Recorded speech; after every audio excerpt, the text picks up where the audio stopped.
Hi everyone, welcome back to my channel. I'm Tamika and today I thought that I would have a little look back on all of my makes for 2021.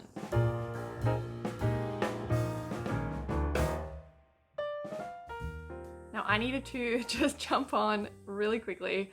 I'm actually like partway through the editing process of this video and realized that it is becoming like an hour-long epic, which is just too much. So I've decided to break this down into a two-part series.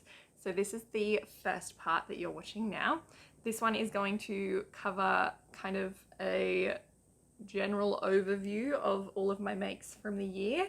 So I cover things like what types of garments I've been making, the colors, the fabric content, all of that sort of information, which I actually found really fun to kind of look back because I often kind of move from one project to the next, and it's been really nice to kind of reflect on the year overall.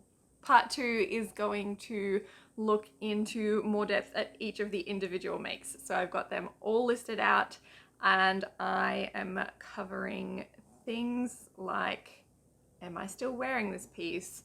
What would I change about it?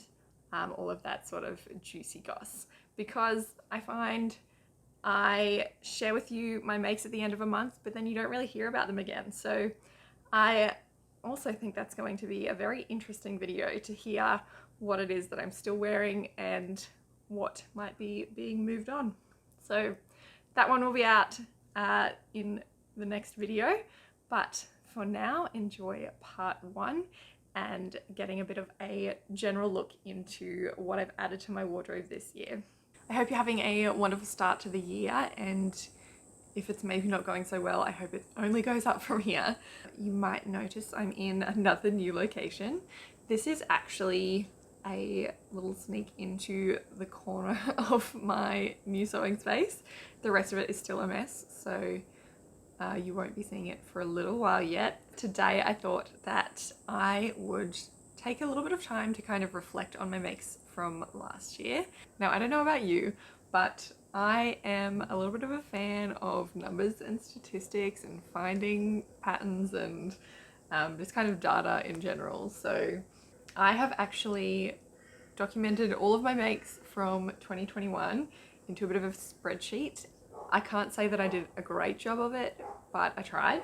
And then I've categorized each of them and there's several categories that I'm gonna look at and kind of see what I've been making this year. But I kind of plan to use this information not necessarily to guide my makes for next year, but just to be a little bit more aware of things that I'm making. I just find this information kind of intriguing more than anything. Just before we get into all of that, don't forget to like the video, subscribe down below, turn on bell notifications to know when I post. It all helps me out. So in 2021, I completed 29 garments. I did also make some bunting and things throughout the year, which I haven't included. But yeah, 29 garments, and then I have a further 3 that have ended up in my UFO pile as unfinished objects.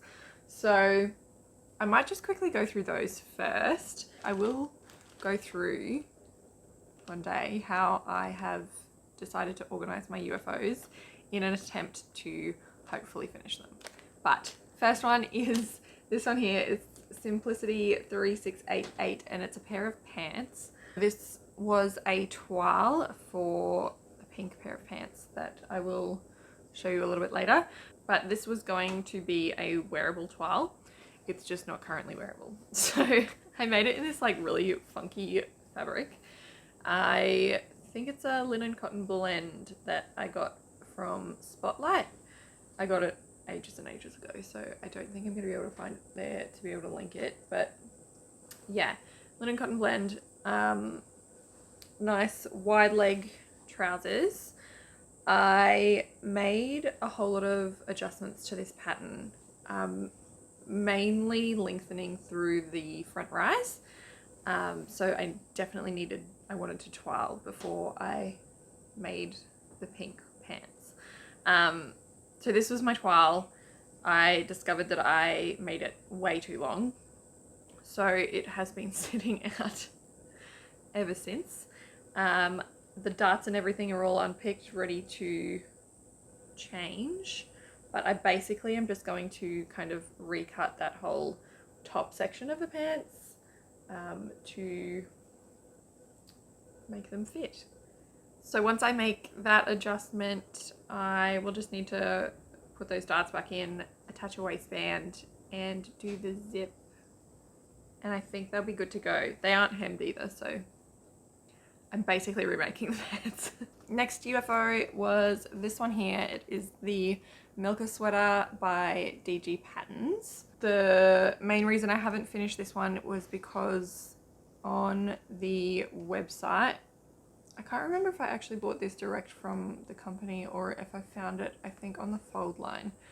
But the pictures have a version with like a ruffle down the sleeve.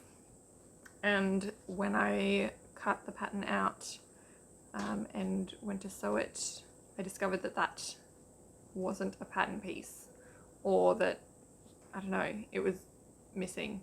I got in touch with the owner of DG Patterns to find out what measurements I needed for that ruffle, and I haven't gotten back to cutting it out. So I was making this one out of I think it was a wool blend fabric from the fabric store. It's got a little subtle kind of stripe texture through it. And I got this fabric, I think, on clearance. So that will eventually be made into that sweater once I get around to cutting out those ruffles. I hope I've got enough fabric to do it. If I don't, it just will have to not have them.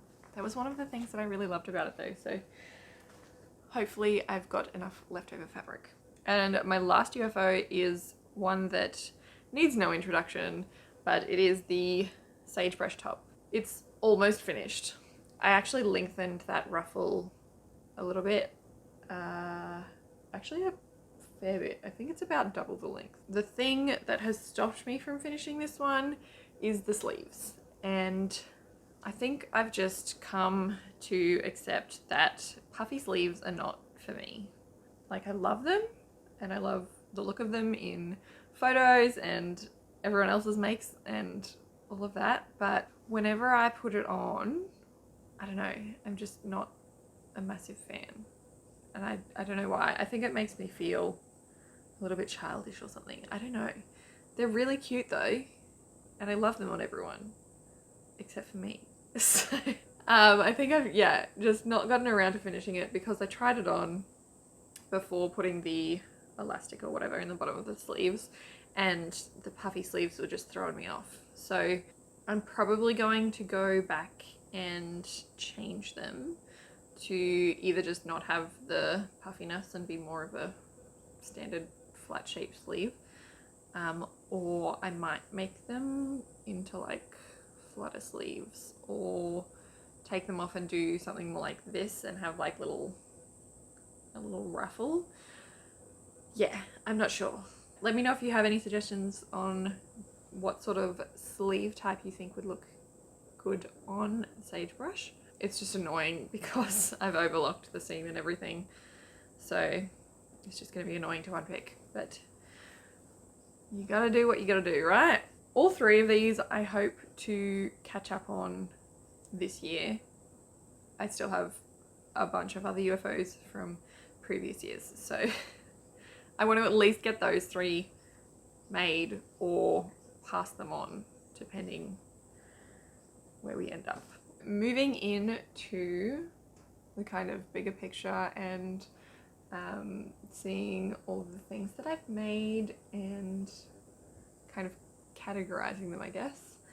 So out of, this is just the 29 completed garments. This doesn't include the UFOs there.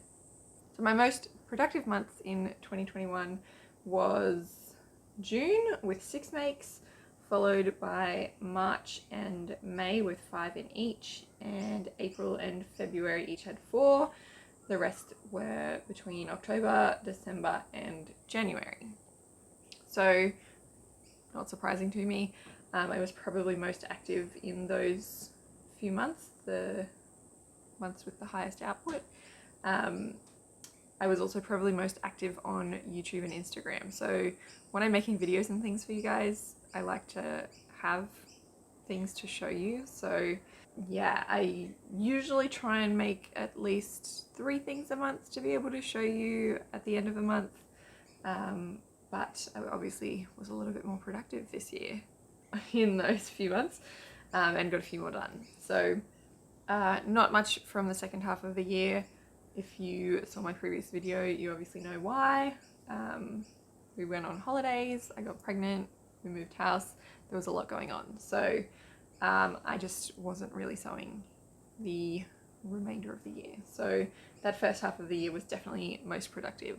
Getting into garment type, I made 11 dresses, 9 tops, 6 bottoms, and 3 outerwear garments. Again, not super surprising. Dresses are fun and easy to make and easy to wear, so that's probably why I made most of those. Tops as well are, I find, something that I like to mix and match with lots of things, whereas bottoms I don't feel like I need as many tops to, like, my ratio of tops to bottoms, I'm always going to have more tops than I do bottoms. So yeah, does that make sense? Outerwear, I think if I go a bit further into that one, I think I made 2 sweaters that were like lighter weight sweaters, and then a jackety type garment. So we don't have particularly cold weather where I live, so that's not really surprising that I haven't done more outerwear, and that the sweaters that I made are lighter weight. So yeah, getting into fabrics now. Let's start by breaking it down into whether it was a print or a plain fabric. I made 20 plain garments and 9 that have a print. This was a little bit surprising to me, mainly I think because the previous year I'm sure this would have been a lot closer to even, or even possibly heavier on the print side. I'm not really sure. I would have to kind of go back and delve into that a little bit more. I'm wondering if maybe, I think it was a slightly conscious choice, but also a little bit subconscious. Because I'd made so many printed garments the previous year, I think this year I was trying to do a little bit more in the solids, just to kind of have a bit more to mix and match. I think this year will be conscious about not making a choice on fabric based on that. I love printed fabrics, I love plain fabrics, but I'm definitely just going to pay more attention to whether I like the fabric or not, and whether I think it will go with the pattern that I'm pairing it with. Breaking down the prints and plains a little bit further, I've gone for what the main color is. So if it was a print, for me it's usually the background. A lot of the prints that I like have a kind of majority background color with the pattern over the top. So the color I used the most was off-white. I made 6 garments in that color, followed closely by pink and blue with 5 of each, 4 green, and then I've got 3 white, 3 red, 2 beige or brown, and a purple. So the off-white is not really surprising to me. This was one of the main colors that I'd kind of picked for the year. Pink, also one of my favorites. Blue was a little bit surprising, but going back through my list of makes, that blue is actually mostly like teals and turquoisey sort of colors. That was definitely a color I was getting into this year. The pinks were all kind of dusty pinks, and to be honest, I'm getting to a point, I love pink, but I'm getting to a point where I'm kind of realizing what shades of pink I lean towards more when choosing clothes. So I think I'm gonna have to move some of those dusty pink ones along because I don't really reach for them. Greens were interesting. Looking back, I don't know if that's really a category I can put a lot of weight into, just because a couple of them are like sequin shorts that I made for my dance group, but there were actually 4 different shades, so I just kind of had to pick one to put into a category. One's a make that I don't wear. So while green's got a higher percentage in the scheme of things, it's not really prominent in my wardrobe. Going into fabric content, I made 9 cotton garments, 8 synthetic, 5 in linen. The rest are all either a rayon, a wool, or a blend of fibers. I don't know how I feel about this category. I am probably a little bit surprised that I've got such a high number of 100% cotton garments. I think in this category, where I was using a jersey that might have had like a lycra or elastane content, I think I'd still just categorized it as cotton. So that could be why that is so high.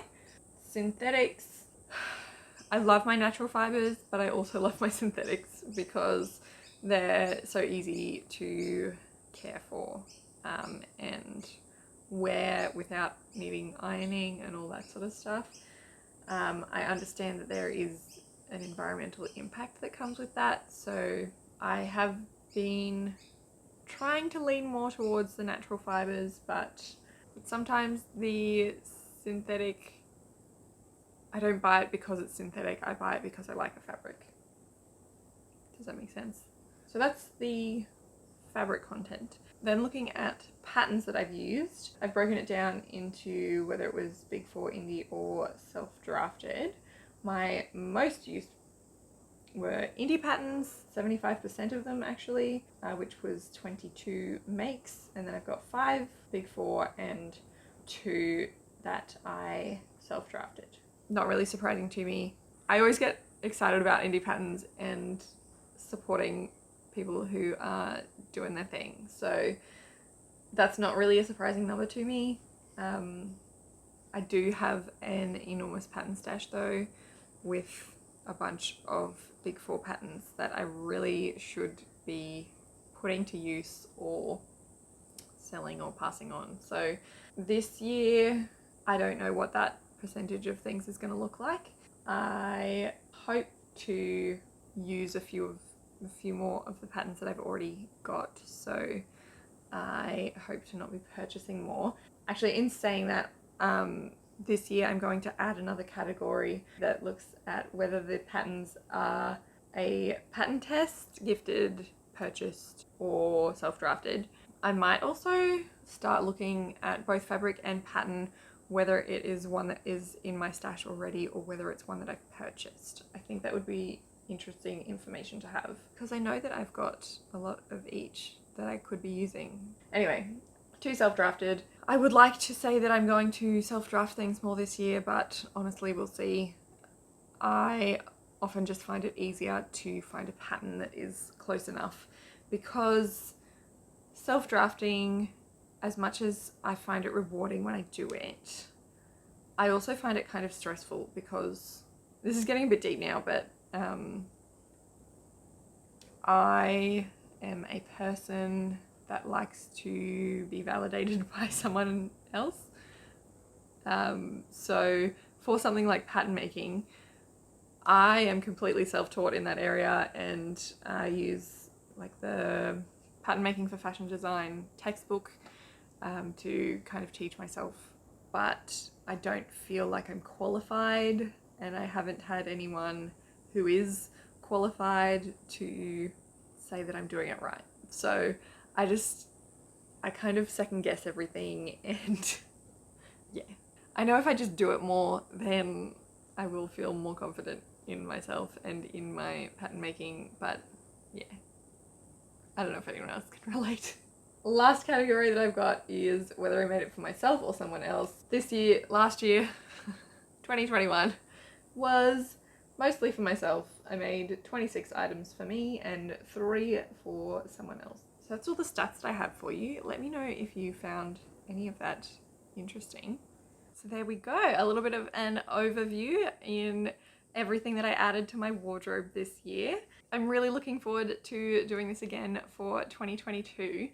And yeah, I've enjoyed being able to reflect on the entire year. So I'm definitely going to keep up the recording of each of my makes.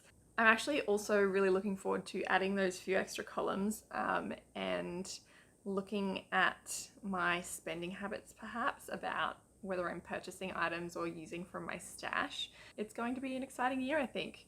Not just in sewing, in general life as well, but I'm really looking forward to everything that 2020 has to bring. So thank you so much for watching today. I will see you next time for part 2, where I will go into more depth on each of the individual makes, whether I've been wearing them, whether I've been loving them, all of that sort of stuff. So stay tuned for that one. I will see you then. Bye. I don't remember what I said yesterday, but it was much better than that. Part 2. Let me take a breath. Okay. That was a good one. I swear all my bloopers are just going to be me eating.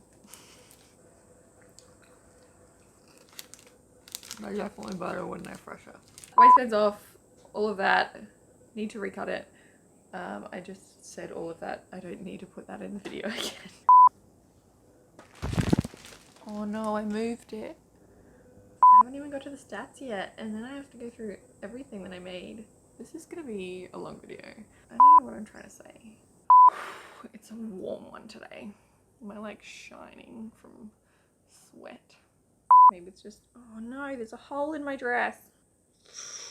Gonna have to fix that. Oh my gosh, I'm gonna sneeze.